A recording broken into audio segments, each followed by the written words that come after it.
Would Kansas be okay in the Big 12 tournament without Hunter Dickinson and Kevin McCullar? The answer, as it turns out, was a resounding no. You are Locked On College Basketball, part of the Locked On Podcast Network. Your team every day. Hey there, what's up? Welcome into the Locked On College Basketball. It's Thursday, March 14th, 2024. I'm your host, Isaac Schade, joined by our guy, Leif Thulin, and we want to thank you so much for joining us to get your college basketball content every single day. Big shout out to all of you everydayers who are out there joining us. Man, it is a good day to be together. This Thursday of college basketball legitimately for me is starting to rival the first Thursday of the NCAA tournament, so I can't wait. This episode is brought to you by Nissan. Are you the kind of driver that likes to push things a little further? You ever wonder what adventure could be waiting around the next corner? Take the Nissan Rogue or Pathfinder or Armada and go find your next big adventure. Check all of them out today at nissanusa.com. Leif, we punched a couple more tickets on Wednesday. Kind of no surprisers. In the Patriot League, we had Colgate, which won the regular season by legitimately 6 games. I know I overstate things jokingly all the time, but legit, they won by 6 games. Southland was McNeese State, as we expect. And ongoing right now over behind my camera is the Big Sky Championship, where Montana is currently up 11 on Montana State. Make that 9. Montana State just scored. So about 17 minutes to go. We'll keep you updated as that goes. The other big news of the day that was not an on-court happening is that Kenny Payne is out at Louisville. Obviously, we'll keep you updated with that as candidates and other things start coming to light. But there's so much basketball to get today with on-court stuff that's happening that's where we want to go. And Leaf, right out of the gate, there were a bunch of really interesting games in Big 12 play in Kansas City on Wednesday, and we got to start nowhere else than the nightcap, where Wes Miller's Cincinnati Bearcats, the 11 seed, knock off the 6-seeded Kansas Jayhawks 72-52. Good grief. So, Leif, before we discuss the game itself, obviously Kansas is without Kevin McCullar. Obviously, Kansas is without Hunter Dickinson. Even if they had been able to go, do you think the smart money was kind of punting on the Big 12 tournament in favor of being more healthy next week, even if it means losing a seed line or two? Yes, I do, just because you don't get paid for Big 12 championships. You get paid for raising banners in March. I don't think they can, even if they are fully healthy. Like Bill Self said, oh, we're going to be the most healthy we've been all season coming into March. I don't think that's actually the case, but you at least you give yourself a chance to play better. I mean, Marquette's doing the same thing with Tyler Kolek. He's out for the first game against Villanova. And maybe the rest of the Big East tournament. Yeah, I mean, they said on Wednesday night, what I saw on the bottom line, I didn't hear anyone talk about it, but basically said Kolek will be ready for the NCAA tournament. So I don't think we will see him this week at all. Yeah, I'd imagine they don't. Maybe if they make a championship, but even then, if you're there, you might not. I don't see the reason to. So I do think it's the right thing to do when you have an All-American, and in Kansas' case, probably 2 at least of the 15 All-Americans. They probably have 2 of them on their roster. You might as well have them healthy, and that gives you your best chance rather than rush them back. And Kansas, they played close for a little while, but all throughout it felt like they were punching with all their weight, and Cincinnati just had more weight to throw in. And Kansas, I mentioned this a few nights ago when we were recording, that maybe Kansas could gain some confidence with their other players. Maybe someone steps up and starts to play better. And then they supplement when Dickinson and McCullar are back. Maybe those guys are the third and fourth options, along with, Adams and Harris, who are spot scorers. Well, the only player who played well at all was KJ Adams, and you don't want him to be your lead scorer. That's not a recipe. And he got hurt for a bit too, by the way. Yeah, that's not good. Kansas is trending downward. I would not be stunned if they're a 5 seed even. And they've been projected 3 all along, but 5 I think is feasible. I'm not guaranteeing that, but I think it's feasible. Well, because, I mean, look, let's be honest. McCullar has basically been limping around for weeks now.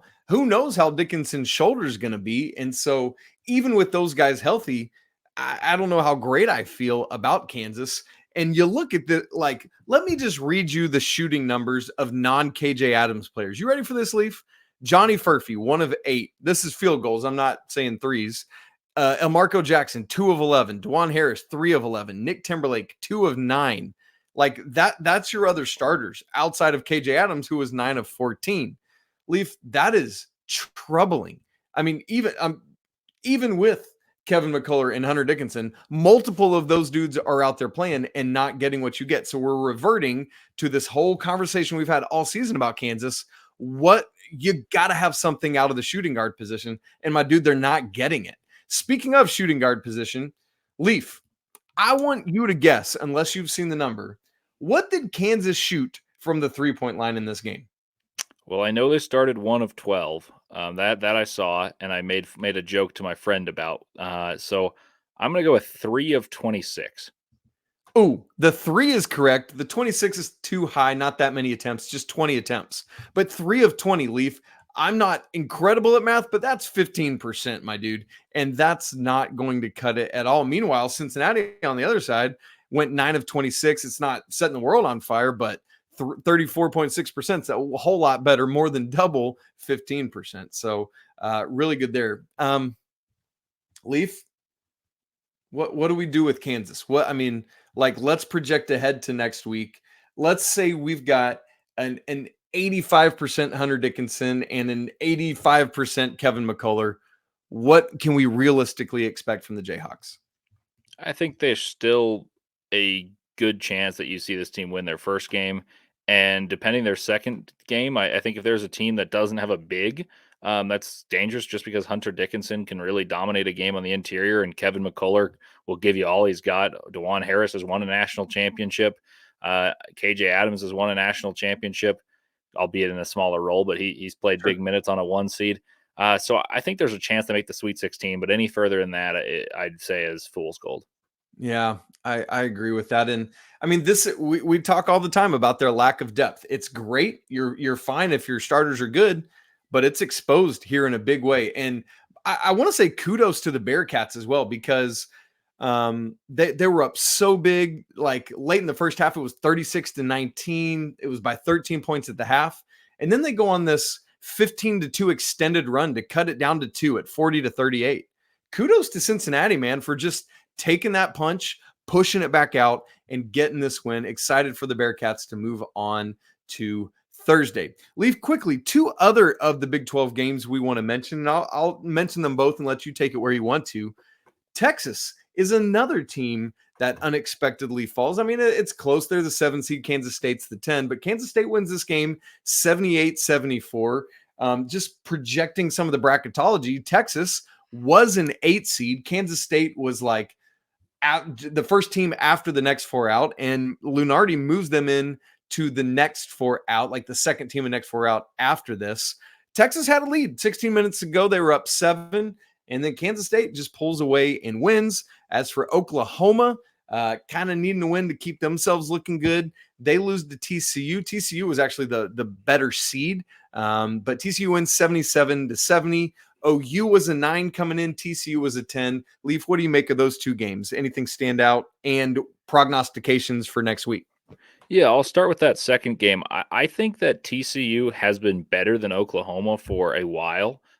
Porter Moser's team really started well. They were up in the top 10 in the rankings, and it was against a fairly weak competition, but they had 1 or 2 notable wins. But since they've really tailed off, and that's what you get when you're a 9 seed in a really good conference, you're going to run into some struggles. But what I think the ramifications of this game is that TCU probably jumps up a spot and Oklahoma falls back. So TCU is one of the last 4 buys. I think they're now safely a seeded team without having that last 4 label. They probably are a 9. And I think that Oklahoma probably falls from a 9 to a 10. And so maybe they effectively switch spots. Maybe it's slightly different in terms of those 8 teams that are 8 and 9 and 10. But I think that's appropriate because I think TCU has been the better team for most of the season. It was just Oklahoma was being buoyed up by early success. Not by Boo Buie, just early success. Well, if Boo Buie was there, they'd be buoyed up they'd by be a more. lot better. And Texas, they were just a seed or so ahead of those 2 teams. So I'm interested to see where they Longhorns fall as well. And that's a shocking result to me, Leaf, because Texas, I felt like had been looking a lot better lately. Dylan Dessou just continuing to get healthy and play better. You look at the box score of this game, and it's like, oh man, I just don't know. Asmus goes for 16, but Dessou, 9 points. Tyrese Hunter, 3 points. They got to get more out of those dudes who are combined 2 of 15. That's just not going to cut it for the Longhorns there. You hate to see it. By the way, going back to the other game, how about that ridiculous play right before halftime that wound up in a Micah Peavy longer than half court 3? That was some kind of weird ping pong kind of play right there, Leaf. I don't know if I've ever seen a turnover be rewarded with another turnover lead to a full court shot before, and that's what happened in a split second. Like, it wasn't, oh, here's a long pass back the other way. That was short distances and then a long distance heave. And Peavy, he's got a knack for making big plays. Sometimes they're impressive, sometimes they're a little on the side of hilarity, but he made a big play there, and that actually brought a lot of momentum in that game. I feel like that kind of stemmed the tide of an Oklahoma run, and TCU started to pull away further after that. You know, okay, you saying that about PV. Was it TCU? I don't remember the opponent who they had a win. Maybe it was like Georgetown and PV, and it was like he was out of bounds, shouldn't have been able to shoot. That was Emmanuel Miller who hit the game winner. But I couldn't remember who it was. PV was good in that game as well. Yeah. But yeah, Emmanuel Miller kind of teetered on the edge of the line, probably was out of bounds, definitely was out of bounds, banked in a game winner. Oh man, that's wild. Well, we've got some Big 12 teams that did not do themselves any favors. Neither did the Clemson Tigers. Boy, not great things there in the ACC. And another team that won, but oh boy, Villanova almost embarrassed themselves and certainly fell off the bubble on Wednesday. We'll talk about all of that in just a second. Right after I tell you about Nissan, this week's March Madness bracket highlight is brought to you by our good friends at Nissan. Each week, we're picking one team that stands out, a team that's pushed it farther than the rest. Just like any of the all-new 2024 Nissan SUVs, these guys were able to take it to the next level. That team right now is the Houston Cougars, who can only be described as the Nissan Armada. This top-seeded team is as hardcore as it gets out there, so it's no wonder they're expected to land one of those top 3 1 seeds in the tournament after their first season in the Big 12, where they were the outright champs. So take the Nissan Rogue or Pathfinder or Armada and go find your next big adventure. Visit nissanusa.com. All right, Leaf, let's turn our attention from the Big 12 to the ACC, heading to the nation's capital, where Clemson, you and I, earlier this week, both picked this team as a dark horse in the ACC tournament.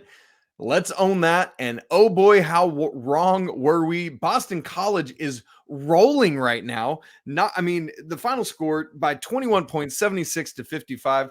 Boston College essentially had this game over and done and won in the first half, and Clemson just could never, I felt like never in the second half could they make a run to do it. And that makes zero sense to me, given all the personnel on Clemson's team. Leaf, what do we make of Brad Brownell and this crew? Well, they've been Jekyll and Hyde all year. I think good Clemson's shown up when they beat Alabama. They beat TCU back-to-back games and on the road and in a neutral site. And then they've had some puzzling games. And we talked about how if Clemson got to play Duke, that we liked that matchup. Well, the if is what we overlooked. And the reason I like that matchup is because they've got those bigs to overwhelm Filipowski and the lack of rim protection for Duke and how they should have won. But the Jekyll and Hyde showed up again where they threw away the game. Well, in this game, you saw what they're good at not happen. Like, Quentin Post was the best big on the floor by a mile. He outplayed Hall and Shefflin. Wiggins did nothing. You didn't see anything from the backcourt either. Am I absolutely stunned that Clemson didn't make it as far as I projected them to? No, not at all. Yeah. But I am stunned by the deficit that they didn't even chip into. Like, this was wire to wire, and it was dominant. It was one-sided. So I don't think that bodes well for Clemson, but at the same time, you get a clean slate going into the tournament. I think there's a few teams like Texas. I actually think it was nice for them to finish their run early, and it sounds stupid because Dessou gets the rest. But at least in that case, that's, something I think there's a grain of salt. Like, he gets to rest. Clemson, they just have been on and off for a while now. So I'm not sure how I feel about this, but it doesn't bode well. It doesn't. I mean, I just went back through the play-by-play. Boston College led the entire second half by double figures. So you're right. They just never punched into it. It was that backcourt for Boston. Like on Tuesday, it was Quentin Post posting a 30-point game. On Wednesday, it was the combination of Claudel Harris's 27 points and Jaden Zachary's 22. That's 49 combined. They were 18 of 34 from the field, and they just carved it up, which, against Chase Hunter and Joe Girard, like I just don't expect that. But there it was. Boston College is rolling a little bit. Might they be hot? We'll see what they can do. Who do that'll be Virginia, right? On Thursday. And so that's a horse of a different color. We'll see what happens there. Leif, anything else on this game, or can we move to the near Villanova disaster? Well, let's go to what could have been the biggest storyline of the night. Oh my word. Leif, the DePaul Blue Demons, 0-20, 0 wins, 20 losses in Big East play. And here they are leading Kyle Neptune's Villanova Wildcats. They're up 2 with the ball with under 30 seconds to play. They can't get off a shot. It's a shot, or they do, but it's an airball shot clock violation. And here comes Villanova with the gall to go ahead and have Justin Moore take a 3 instead of playing for overtime. But they get it. I mean, it's like going for 4th and 1 with no time left on the clock, basically, and gets it. DePaul's, throws the ball away on their final possession, can't do anything, and Villanova escapes. Leif, Villanova might have not only just saved their NCAA tournament hopes, but maybe Kyle Neptune's job, at least both of them temporarily. Yeah, it just baffles me that they were down throughout the majority of the game, that it was even close. In a way, I think Villanova is like living on stolen time right now. Like that they should have lost, and it may have been better. Now, if they make the tournament over Indiana State, I think there's going to be a riot, because that you can't almost lose to DePaul and then make it unless you're going to beat Marquette. So if they lose to Marquette, I still think they should miss it. But that said, Justin Moore, credit to him, hit a really big shot, but scoring only 58 points against DePaul is also equally concerning. Not only did you only score 58, but they scored 57. I think that Villanova is a disaster. Kyle Neptune got in over his head, and they paid a ton of money for this roster, and I don't think there's been a more disappointing school in the country this year. Dude, one of my worst calls was I was all in on TJ Bamba, and one field goal attempt in this game, and he missed it. Like I just, dude, what a thing. I just don't understand how this crew didn't come together. We're gonna have to. I don't know what's gonna happen. I don't know what's gonna happen with Neptune and if he'll get another shot or not. But I just don't see, even without Tyler Kolek, I don't see Villanova doing anything with Marquette today on Thursday. So obviously we'll talk preview stuff later. But and Leif, it was sad because at one point there was another winless conference team who also looked like they could get a win. Ironically enough, for the first time in conference play this year in their conference tournament, that was Mizzou, who was up on Georgia for a lot of that game. Almost gets it done. Georgia goes on a 10-0 run down the stretch, ultimately wins 64-59. So both Mizzou and DePaul almost get their first conference win, and then they can't. They just kind of pooped the bed a little bit. But we talked about Clemson as an ACC team that did not get a good win. Wake Forest, on the other hand, gets a win that doesn't really do anything for their resume, but just kind of avoids taking another, oh man, Wake, what are you doing? Kind of lost, beating Notre Dame, who, let's remember, has been really good down the stretch of this season. Micah Shrewsbury, coach's son, had a really good game on Tuesday. Marcus Burton, the ACC Freshman of the Year, is an absolute dude if you haven't seen him play. But Wake Forest does their work, knocks off Notre Dame 72-59. Leif, I know there was a Pac-12 game that you want to say some words about. Hit it. My Stanford Cardinal, I live to see another day.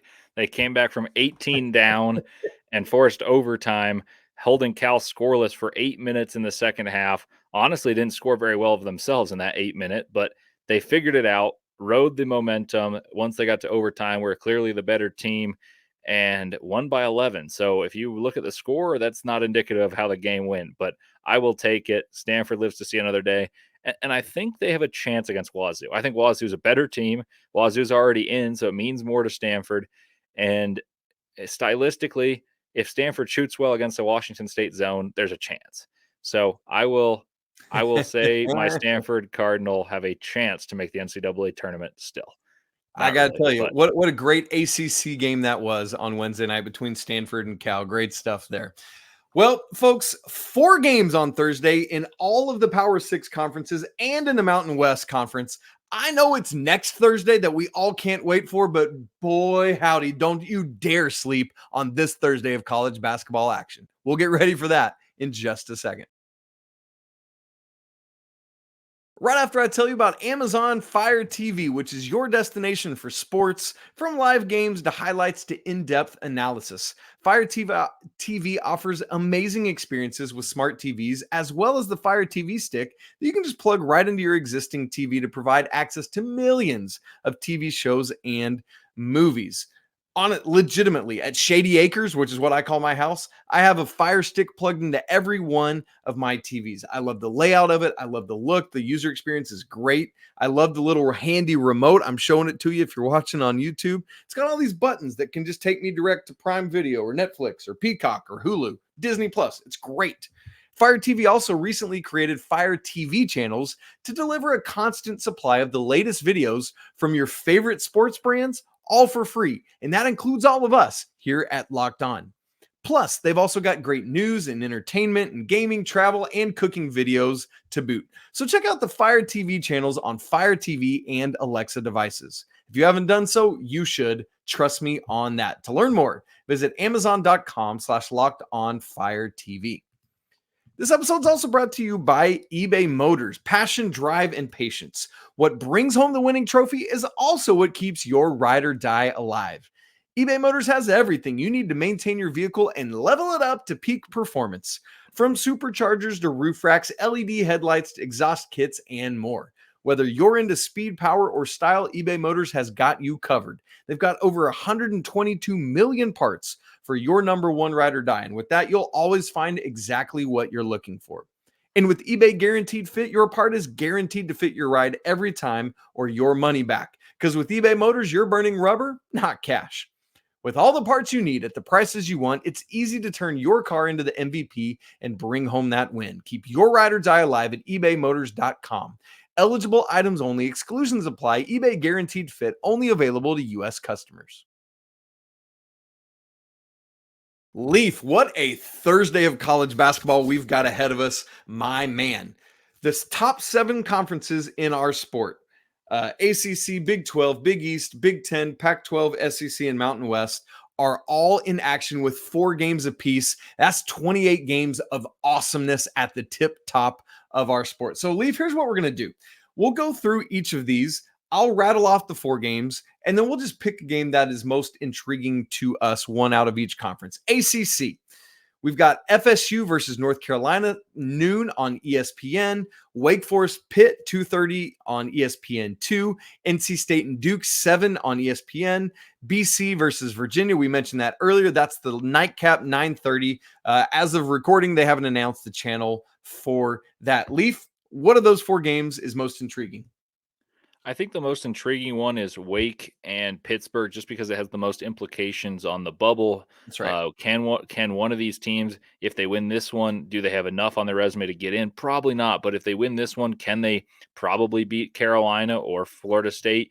And then you get a quality win either way there, and then you're probably in. So that one, this is the one that means the most, just because the winner of this prolongs their season, the loser is out.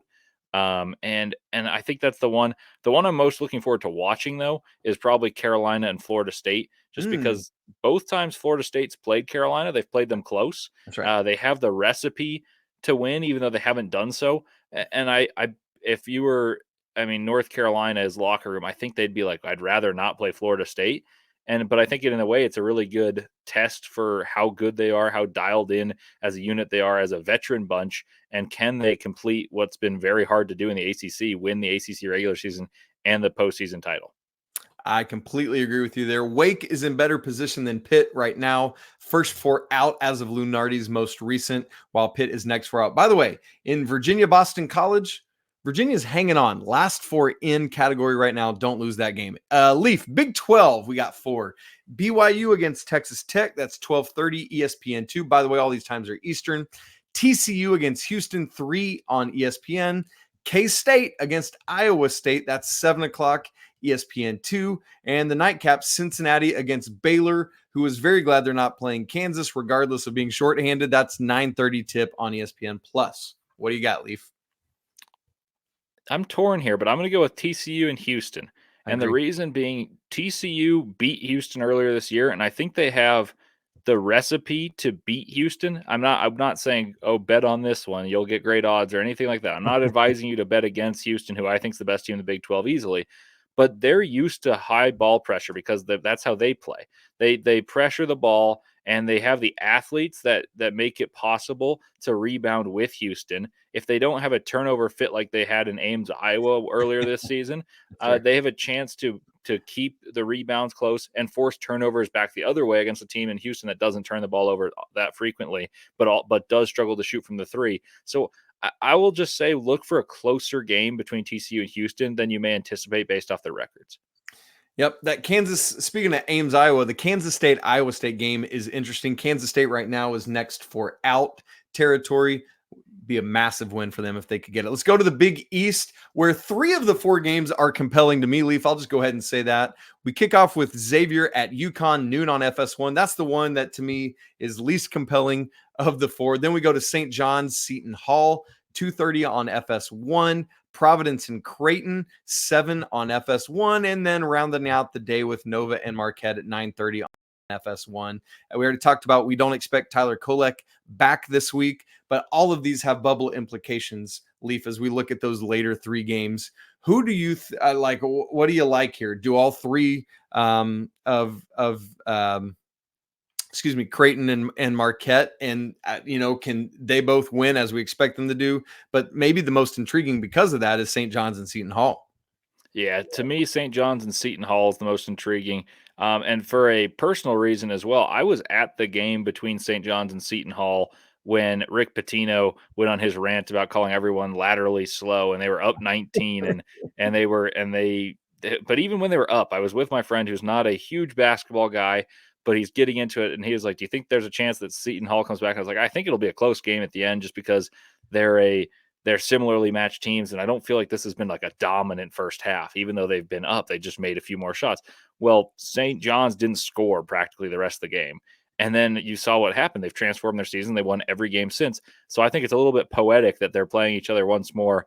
And I think Seton Hall's in no matter what, just because they have wins over 2 of the best teams in the country in Marquette and of course UConn. UConn, yeah.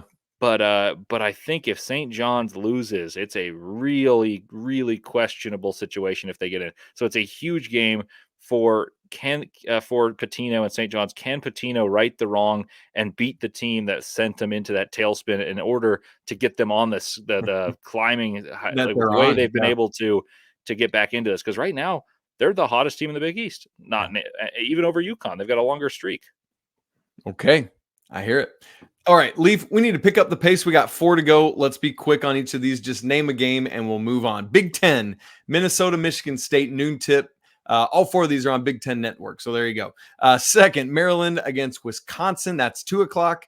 Ohio State and Iowa, 6:30, and then Penn State, Indiana at 8:30. Ohio State and Iowa because there's bubble implications. Love it. I'm curious to see what Michigan State does. Minnesota is a little interesting. Watch that one. Pac-12, USC versus Arizona. We just watched that game last weekend. We know what happened there down in Los Angeles. 3 o'clock on Pac-12 Network, UCLA and Oregon, 5:30 on Pac-12. Stanford and Washington State. Leaf just talked about that one earlier. That's 9 on Pac-12. And the winner of Arizona State and Utah against Colorado, 11:30 Eastern on FS1. While Leaf talks, I'm going to check the score of that Utah-Arizona State game, which is underway right now.